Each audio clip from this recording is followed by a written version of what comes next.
Hello friends, welcome to engineer பேசிலாஸ். இப்போ school time start ஆனதுனால டெய்லி நம்ம ஒரு ஸ்நாக்ஸ் பண்ண வேண்டியது இருக்குது. அதனால் இன்றைக்கி நம்ம பண்ண போகிறது காலிஃப்ளவர் பொட்டேட்டோ கட்லட் தான் பண்ண போகிறோம். காலிஃப்ளவர் வச்சு நம்ம ஒரு டேஸ்டியான கட்லட் பண்ண போகிறோம். அது காலிஃப்ளவர் நல்லா க்ளீன் பண்ணி வேக வச்சு இதே போல் பொடியை நறுக்கி எடுத்துக்கலாம். ஒரு 3 உருளைக்கிழங்கு வேக வச்சு எடுத்து அது இதோட சேர்த்துக்கலாம். அதுக்கப்புறமா ஒரு 2 டேபிள் ஸ்பூன் அளவுக்கு ரவை, தேவையான அளவு உப்பு, காரத்துக்கு சில்லி பவுடர், கரம் மசாலா சேர்த்துக்கலாம். காரத்துக்கு நம்ம பச்சை மிளகாவும் சேர்க்குறோம், அதனால் சில்லி பவுட்ரு உங்களுக்கு தேவையான அளவு நீங்கள் சேர்த்துக்கோங்க.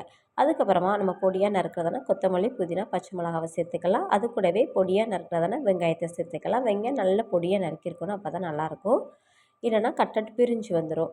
அதனால் வெங்காயத்தையும் நல்லா பொடியாக நறுக்கி இது எல்லாத்தையும் சேர்த்து நல்லா பிசைஞ்சு எடுத்து வச்சுக்கணும்.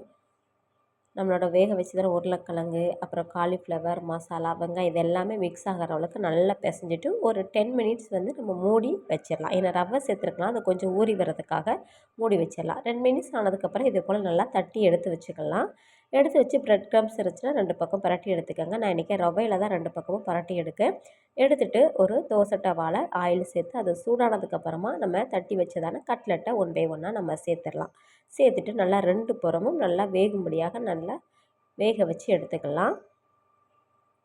இது நம்மளுக்கு நல்லா இதே போல் ப்ரௌன் கலரில் வெந்ததுக்கப்புறமா நாம் இதை எடுத்து பரிமாற ஆரம்பிச்சிடலாம். குழந்தைங்க ஸ்கூல் முடிஞ்சு ஈவினிங் வரும்போது இதே போல் பண்ணி கொடுத்தோம்னா விரும்பி சாப்பிடுவாங்க.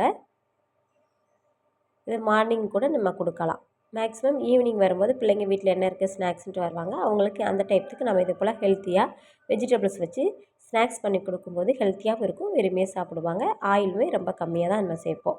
இதே போல் கட்லெட்டை வந்து ஈஸியாக செஞ்சிடலாம். இதை உங்கள் வீட்டில் ட்ரை பண்ணி பாருங்கள். இது வரைக்கும் நம்ம சேனலை சப்ஸ்கிரைப் பண்ணாதவங்க மறக்காமல் சப்ஸ்கிரைப் பண்ணிடுங்க. வீடியோ பிடிச்சிருந்தால் லைக் பண்ணுங்கள். தொடர்ந்து அடுத்த வீடியோவில் சந்திப்போம். நன்றி, வணக்கம்.